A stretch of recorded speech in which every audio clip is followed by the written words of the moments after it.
Yeousch!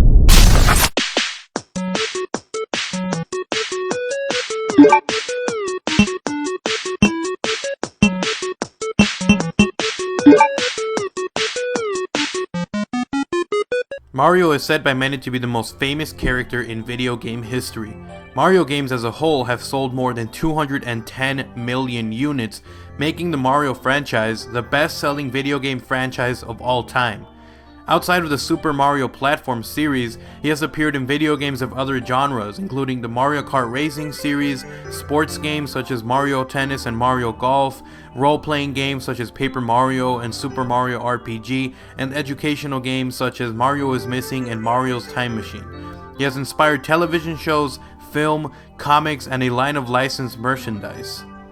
Super Mario has always seemed to have been setting the bar in both visual and gameplay mechanics since its inception in Super Mario 1. Being that it's a first-party developer for Nintendo, it is one of the few games that actually takes full advantage of the home console, and whenever it made an appearance, it has always added something that helped innovate its gameplay, being maybe in its most recent forms in Super Mario Galaxy or in its platforming in Super Mario Bros.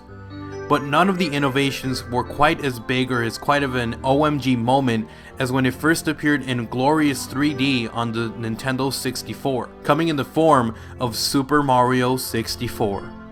In going from 2 to 3 dimensions, Super Mario 64 played an emphasis on exploration within vast worlds that require the player to complete multiple diverse missions, replacing the linear obstacle courses of traditional platform games. While doing so, it managed to preserve many gameplay elements and characters of earlier Mario games. The title is acclaimed by many critics and fans as one of the greatest and most revolutionary video games of all time. The reason that so many people were impressed with Super Mario 64 was because they had never seen a game go from 2D to 3D. Super Mario 64 was a launch title for the Nintendo 64, so when people first bought the console, they were amazed. They were amazed that a 3D world was capable, and they were amazed that a game like Super Mario, which was a 2D platformer, could transition into a 3D game so fluently and so amazingly with really no setbacks at all. As far as gameplay mechanics, Super Mario 64 set the bar.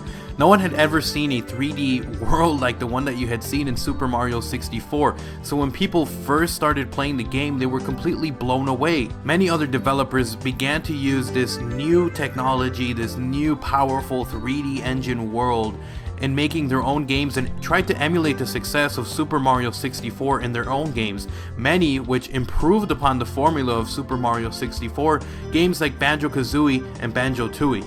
So why is it that Super Mario 64 is so important to video game history? It's because it set a new bar. It created a 3D world, one that was functional and that was actually successful. Whenever games are made for a console that recently comes out, you expect to see some bugs or some issues or things that just plain out didn't work. But Super Mario 64 was one of the few games that upon launch of a new console took full advantage of the console's capabilities and set the bar for a completely new style of gameplay. Is Super Mario 64 the greatest game of all time? That's for another time and another place and another video, guys. I hope you guys enjoyed today's episode of retro video games. If you guys did, remember to slap a like on this video and also recommend a game down below that you guys think helped video gaming in general. It can be anything, kind of like the jump from 2D to 3D that Mario did. Or maybe you guys have another game that you guys just want me to review or do something. Leave a comment down below and you might see it in a future video. Hope you guys enjoyed. This was my very first retro style video and I think it went by pretty well. Anyways, hope you guys enjoyed the video. I'm Extras. I'm out. Peace.